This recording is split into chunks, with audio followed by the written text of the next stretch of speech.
Hi, I'm Hila. I traveled for 28 days in Europe. Welcome to episode 4.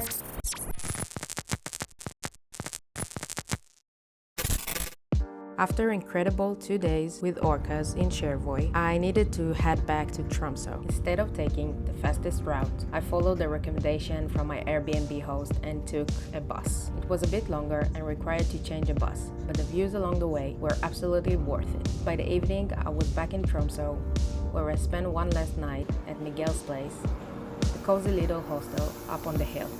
The only downside was getting there.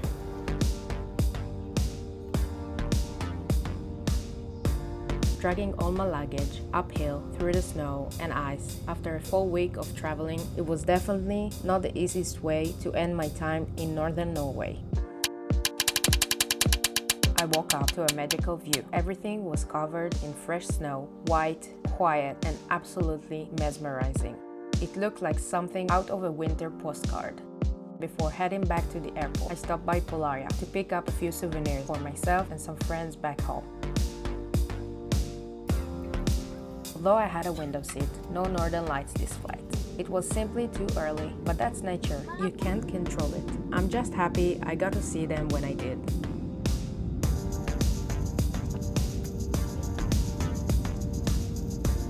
A short flight later, I arrived in Copenhagen, Denmark.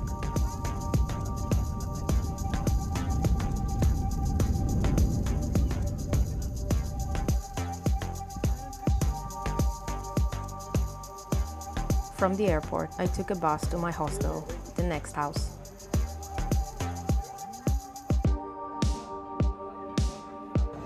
I think I just missed the Halloween party.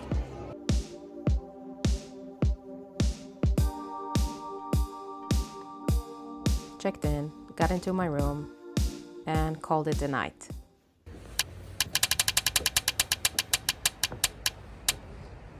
The next morning, I started exploring the city. My first stop was, and I'm not even going to try pronouncing that. In the summer, it's a popular waterfront hangout where locals come to relax, swim, soak up the sun, and enjoy the harbor. There are even saunas nearby for anyone brave enough to take a cold dip. I stopped for breakfast at GRØD, which is the Danish word for porridge, so I had a bowl of oatmeal with toppings and a fresh carrot juice to kick off the day, and apparently they love Kendrick as I do. I walked past Church of Our Savior. If you're up for it, you can climb for the top for an amazing view of the city. I've always loved street art, so one of the places I was most excited to visit in Copenhagen was Freetown Christiania. Christiania was founded back in the 70s as an alternative community built around creativity, freedom, and a different way of life. And you can still feel that everywhere. The place is packed with colorful murals, unique artwork, sculptures, and a little creative details around every corner. It has really special charm that's unlike anywhere else I've been. At the same time, a little bit different from what I expected. Parts of the area were very quiet, and you can definitely tell it's been through some changes over the years. Christiania has struggles with gangs and drug dealing, especially around Pusher Street, and the local residents have actually been working to take the area back and restore the community's original spirit. As much as I love the art, there were moments when the atmosphere felt a little uneasy, so I naturally became a bit more aware of my surroundings. Photography is discouraged in some parts of Christiania, so I tried to be respectful and kept my camera down whenever I wasn't sure. Even with all of that, I'm really glad I visited. Christiania is one of those places that's impossible to describe with just one word. It's colorful, creative, complicated, and it still have unique atmosphere that it's worth experiencing for yourself.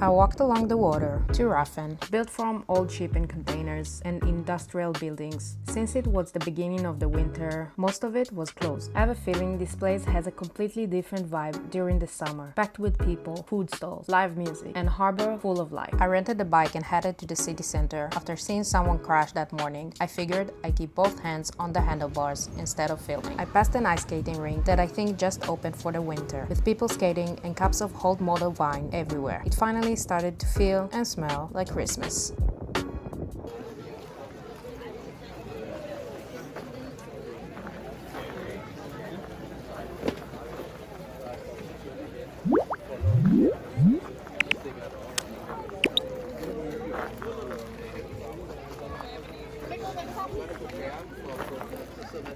I walked through a local market. And then I got to Nyhavn, I hope I say it right. Those colorful buildings along the canal are probably Copenhagen's most famous view.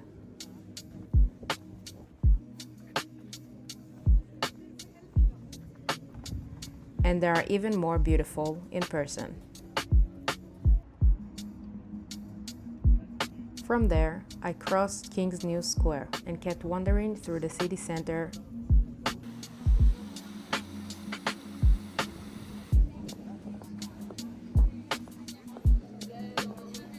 until I found a hot dog stand that had a vegetarian option. And honestly, it was much better than I expected.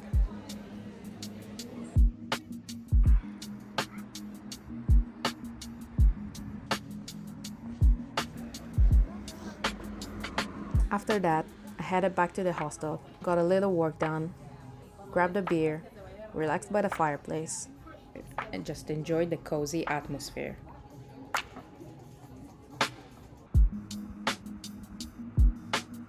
Later that afternoon, I headed to the food market to try one of Denmark's most iconic dishes, smørrebrød. It's the famous Danish open-faced sandwich, and of course I went for the vegetarian versions. They were beautifully put together with all kinds of toppings, although one of mine came with a massive slice of red onion. Still, it was absolutely delicious. I finished the day at BRUS, one of Copenhagen's best-known craft breweries, with a delicious sour cider.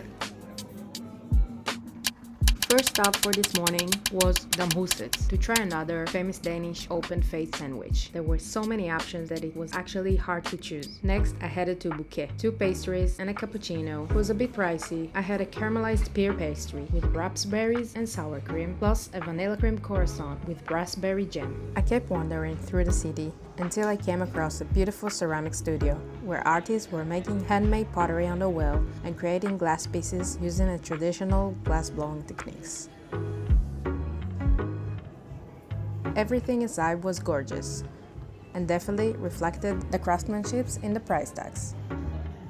As I walked back outside, I could hear a military band somewhere in the distance. I never actually caught the parade, but hearing the music echo through the streets gave the city such a special atmosphere.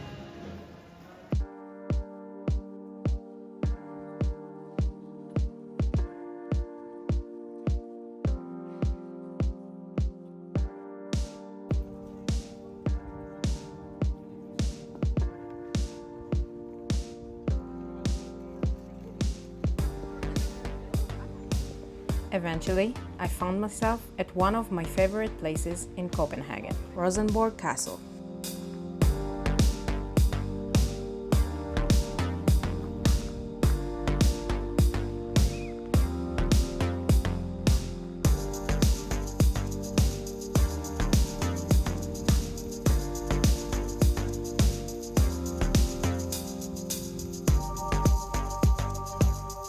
I had saved one of my pastries from earlier just for this moment. Sitting on a bench in the King's Garden, eating an amazing croissant and taking in the view.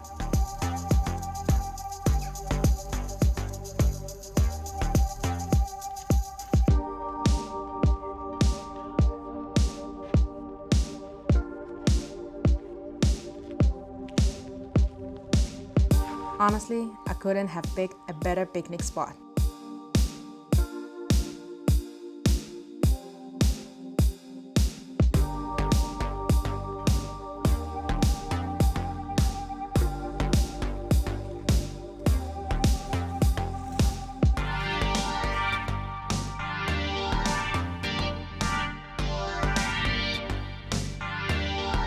From there, I walked over to Kastellet, one of the best preserved star-shaped fortresses in Northern Europe.